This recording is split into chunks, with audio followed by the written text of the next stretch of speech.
ఈ 9292 ఎకరాలు వీళ్ళు ఏం చేస్తారట అంటే, మా గవర్నమెంట్లో మేమున్నప్పుడేమో 100% ఎస్ఆర్ఓ రేట్ చెల్లించాలా ఒరిజినల్ అలాటీ చేతిలో ఉంటే, ఒరిజినల్ అలాటీ చేతిలో కాకుండా ఇంకోరి చేతికి పోతే 200% అని పెడితే, రేవంత్ రెడ్డి ఏమంటున్నాడు, కేవలం అప్లికేషన్ పెట్టుకుంటే వారం రోజుల్లోనే పర్మిషన్ ఇస్తారట.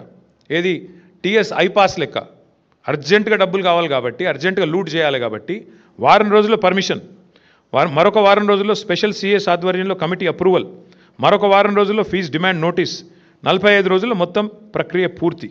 అన్నింటికి మించిన హైలైట్ ఏంటంటే 100% 200% నిబంధన మనం పెడితే మన కేసీఆర్ గవర్నమెంట్లో 30% కడితే చాలంట.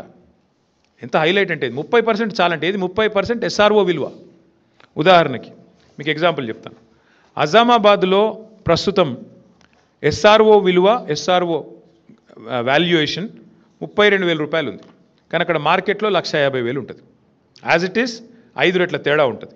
బాలానగర్లో 45,000 ఉంది, కానీ బయట మార్కెట్లో 2 లక్షలు ఉంటుంది. ఇప్పుడు వాళ్ళు చెప్పే, రేవంత్ రెడ్డి చెప్పే లెక్క ఏంటంటే, చెర్లపల్లిలో నీకు ఇండస్ట్రీ ఉందనుకో, మార్కెట్ వాల్యూ అక్కడ 1,00,000 ఉన్నప్పటికీ ఎస్ఆర్ఓ వాల్యూ 10,000 ఉంటే రేవంత్ రెడ్డి గారు ఏమంటున్నారు, మీరు అందులో 3,000 కడితే చాలంట, మీకు ఇచ్చేస్తాం 45 రోజుల్లో. ఇంకా హైలైట్ చెప్తాను మీకు.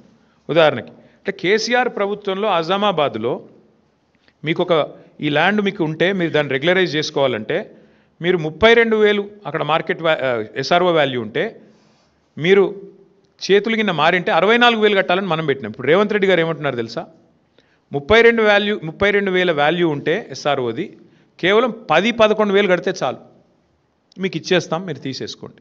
అంటే దీని వెనక ఉన్న కుంభకోణంలో ఇక్కడ మెయిన్ పాయింట్ ఏంటంటే, ఇవాళ ఒక ముఠా తిరుగుతుంది హైదరాబాద్లో. ఆ ముఠా సభ్యులు ఎవరెవరే అంటే, ఏవీ రెడ్డి, కొండల్ రెడ్డి, తిరుపతి రెడ్డి, కృష్ణారెడ్డి, వీళ్ళెవరో కాదు, అంతా ముఖ్యమంత్రి గారి బిజినెస్ పార్ట్నర్లు, ఆయన కుటుంబ సభ్యులు. మొత్తం అగ్రిమెంట్లు చేసి పెట్టుకున్నారు. ఇవన్నీ మొత్తం ఈ భూములన్నిటికీ అగ్రిమెంట్లు, వెనకాల ఎంఓయూలు, ఒప్పందాలు అన్నీ కుదుర్చుకున్న తర్వాతనే మళ్ళీ దీని మీద ఆర్ఆర్ ట్యాక్స్ ఉంటుంది. ప్రతి దగ్గర ప్రభుత్వానికి వచ్చేది 30%, మళ్ళీ తర్వాత 60%, 70% రేవంత్ రెడ్డి గారికి, కాంగ్రెస్కు ట్యాక్స్ కట్టాలి, కప్పం కట్టవలసిందే. ఈ లెవెల్లో అంటే ఒక 4-5 లక్షల కోట్ల భూములకు వీళ్ళు పెట్టిన టెండర్ ఇది.